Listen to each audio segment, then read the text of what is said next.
Hello, good morning, જય શ્રી કૃષ્ણ. તો કેમ છો આપ સૌ? તો અત્યારે વાગી ગયા છે સવારના 12:30 અને મેં મારો બ્લોગ ચાલુ કરી દીધો છે. તો આજે રસોઈ થઈ ગઈ છે. તો રસોઈમાં શું શું બનાવ્યું છે ચાલો તમને દેખાડું.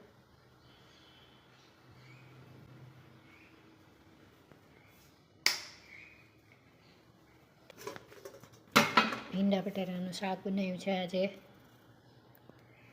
તો આ એક સ્પાઈસી બનાવ્યું છે અને એક મોળું, એમ બે બનાવ્યા છે. અને એની સાથે બનાવી છે આજે મસાલા કઢી.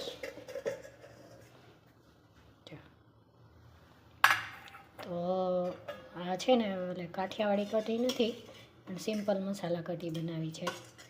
ઓનિયન ગાર્લિક વગરની છે. અને એની સાથે છે ભાખરી.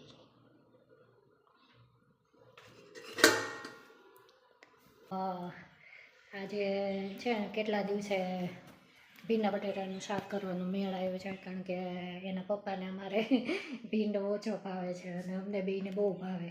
એટલે પછી આજે એના પપ્પાને સવારે ટિફિન લઈને જવાનું હતું ને, તો એ બીજું કોબીનું શાક લઈને ગયા છે, તીખું શાક. એટલે પછી અમારી માટે અમે કરી નાખ્યો આજે. તો આજે મારે ગુડોય તો હમણાં આવશે જ, તે એને આજે સ્પોર્ટ્સ ડે હતો. તો પછી આવે ને એટલે તમને મળાવું. અમારે છે ને ભીંડાનું શાક જ્યારે કરીએ ને, ભીંડા બટેટાનું શાક, ત્યારે એની સાથે હંમેશા છે ને છૂટી મગની દાળ ને ઓલી વ્હાઈટ કઢી હોય ને ગુજરાતી, એવી કઢી હું બનાવું છું. તો એના પપ્પા ખાઈ લે. નહીં તો ખાલી ભીંડા બટેટાનું શાક એકદમ આપણે જે કરકરું કરીએ ને, જે તળીને એ રીતે જે કરીએ ને, એ શાક એને બહુ ભાવે. તો હું એને જ્યારે ખાવાનું હોય ને ત્યારે હું તળેલું કરું. તો હવે જ્યારે કરીશ ને ત્યારે તમને દેખાડીશ. અને અમને બેને આવું ભાવે છે, જેમ સોફ્ટ ને એવું હોય ને એવું. તો અમારા ઘરમાં આ મેનુ છે ને બહુ એટલે આજે જોઈએ ગુડ્ડાના રીતે હમણાં આવશે ને ધ્યાન, એટલે એને જોશે ને તો ખુશ થઈ જશે કે મમ્મા વાહ, તો કેટલા દિવસે આપણે ભીંડાનું શાક બનાવ્યું એમ કહેશે મને. આજે કેટલા દિવસે પાછું મેં આ ડ્રેસ પહેરી લીધો છે. તો આ ડ્રેસ આમ બહુ સરસ છે, કોટન છે એકદમ, એટલે આમ પહેરવાની મજા આવે. અને થોડી ઠંડી હોય ને તો પણ ચાલે એવું છે આ. તો હમણાં અમારે અહીંયા ગાંધીનગરમાં ઠંડી થોડી ઓછી થઈ ગઈ છે, પણ આમ સવારમાં લાગે એટલે પછી મારે આમ થોડુંક જાડું હોય ને તો મને ફાવે. તો એમાં આ ડ્રેસ બહુ સરસ છે. આ ડ્રેસ અમે છે ને મીશોમાંથી લીધો હતો, પણ આને છે ને કાપડ બહુ સરસ નીકળ્યું. એટલે આને કેટલા 1-2 વર્ષ થઈ ગયા લગભગ, પણ આમ કલર પણ નથી ઓલો થયો ને આમ કાપડ એ બહુ સરસ રહ્યું છે. પણ આ થોડીક પેટર્ન મને નથી ગમતી, એટલે હું છે ને આમ શિયાળામાં ઉપર સ્વેટર કે એવું પહેરી લઈએ ને એટલે ત્યારે પહેરું, બાકી આમ ઓછો પહેરું છું આ ડ્રેસ. તો અહીંયા ધ્યાન આવી ગયું છે, તો પૂછવું એને આજે એને કેવું રહ્યું સ્પોર્ટ્સ ડેમાં. કેવું રહ્યું બેટા? બહુ મસ્ત રહ્યું. કેરમમાં સેમીફાઇનલ જીતી ગયો, ફાઇનલ હારી ગયો. વાહ, વેરી ગુડ. સેમીફાઇનલમાં તો 0-થી જ હારે. હે? હા. કોણ હતું સામે? હેતાર્થ. ઠીક, સરસ સરસ, વેરી ગુડ બેટા.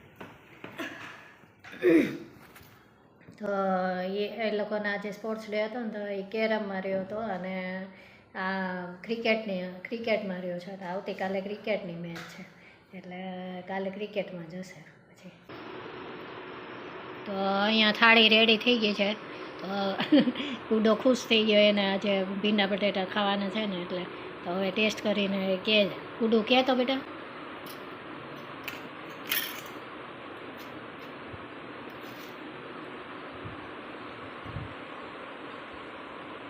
કેવું બન્યું? બહુ મસ્ત છે. મસ્ત બન્યું? બહુ મસ્ત. તો હવે અમે લોકો જમી લઈએ, કારણ કે એને બહુ ભૂખ લાગી છે. તો પછી મળું તમને. The next day. દિવસ થઈ ગયો છે અને આજે મેં ગલકા મગાવ્યા છે. તો પહેલી વાર લીધા, નહીં તો અમે નથી ખાતા ગલકા.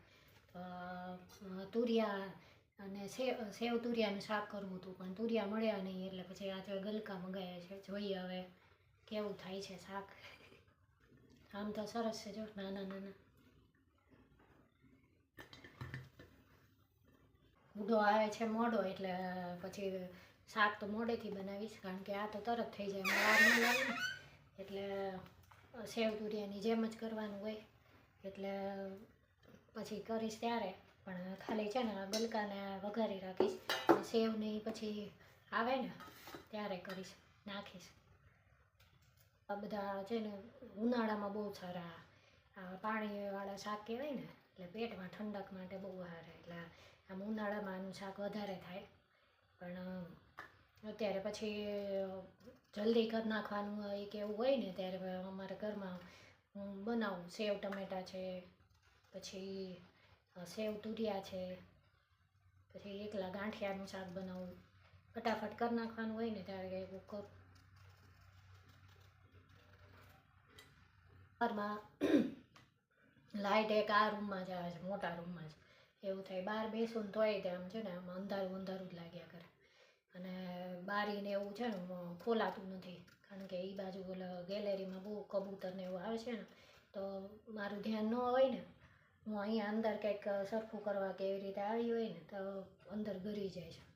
પછી મને કાઢતા બહુ બીક લાગે. એટલે પછી હું અત્યારે બંધ છે ને એ પૂર્વાભિમુખ છે, એટલે અત્યારે શિયાળો હોય ને ત્યારે આ બાજુ તડકો નથી આવતો, ઓલી બાજુથી તડકો આવે, સૂર્યોદય એ બાજુ થાય. અને ઉનાળો હોય ને ત્યારે આ બાજુથી થાય, એવું થાય.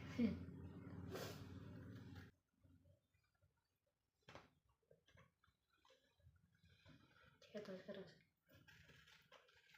હું હવે આ ફટાફટ સુધારી નાખું, પછી મળું તમને. તો ગલકા સુધારી નાખ્યા છે મેં, જો અહીંયા.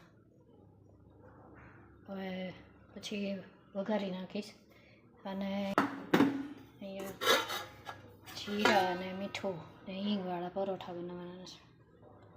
તો પરોઠા અત્યારે કરી નાખું પહેલાં, પછી શાક પછી કરીશ.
હવે શાક વગર નાખું. લોયામાં તેલ લઈ લીધું છે, એટલે તો અહીંયા થોડાક એવા અજમા નાખું છું.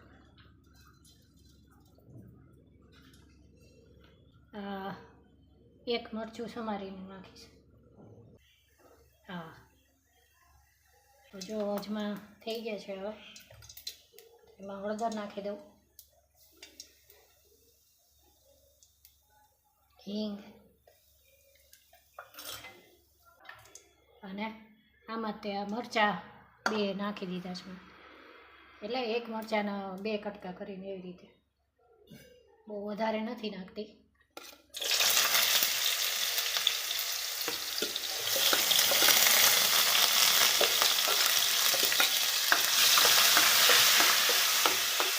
આ કેચની જિંજર ગાર્લિક પેસ્ટ છે એ નાખીશ. પણ આ હું છે ને પછી પાણી નાખીને આ ગલકા ચડી જાય ને એકદમ પછી નાખીશ. એટલે અત્યારે ખાલી ચડવા ખાલી મૂકી દઉં, થોડુંક મીઠું ને ધાણા જીરું નાખીને. ધાણા જીરું પાવડર, મીઠું,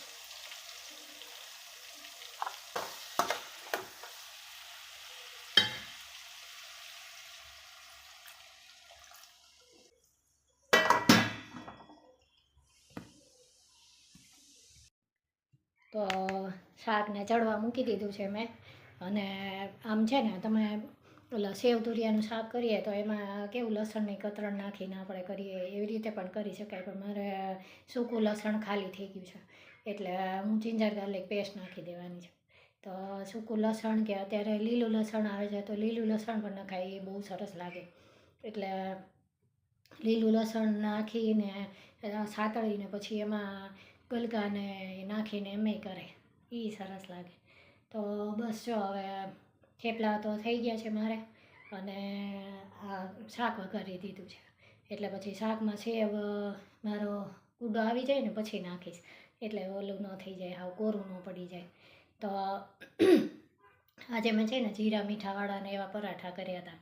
તો એવી છે ને જીરા મીઠાવાળી રોટલી બહુ સરસ થાય, એવી કરી તમે કોઈ દી તો ટ્રાય કરજો. તો હું છે ને મારા ગુડા માટે ઘણીવાર એવી રીતે એને બહુ ભાવે છે. તો આપણે રોટલીનો લોટ હોય ને સાદો, તો એ છે ને એમાં રોટલી નાનકડી વણી અને એકદમ જાજુ ઘી લગાડી દેવાનું, અને એના ઉપર પછી શેકેલું જીરું નાખવાનું અને સહેજ મીઠું નાખવાનું, અને એને ફરીવાર ગોળણું કરી અને વણીને ઘીમાં જ શેકવાની. તો બહુ સરસ લાગે, અને મારા ગુડાને બહુ ભાવે છે. અને એટલે ખારી રોટલી કરે એટલે એ સરસ લાગે ખારી રીતે. તો ટ્રાય કરજો, તમારા નાનું છોકરા હોય ને તો કાંઈ શાક કે એવું ખાતા ન હોય કે એવું હોય ને તો જીરા મીઠાવાળી રોટલી કરી દઈએ ને, જાડી એકદમ કરવાની, ઘી આમ એકદમ વધારે નાખવાનું, સરસ. તો મસ્ત લાગે, ટ્રાય કરજો.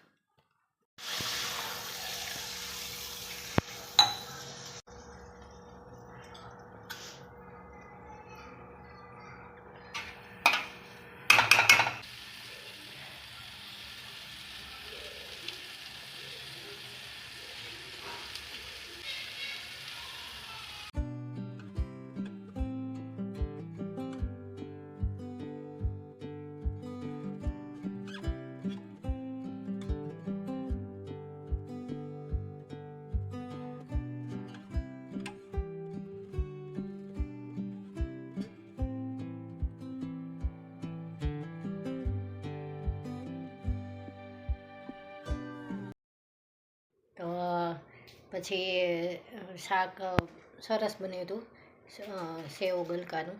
તો મેં છે ને એમાં ઝીણી સેવ નાખી હતી, પણ તમારે જાડી સેવ મોટી આવે ને જે શાકની, એ નાખી શકો. પણ અમારા શાકની સેવ બધાને ઓછી ભાવે, કારણ કે એ સહેજ આમ મોડી આવે ને એટલે.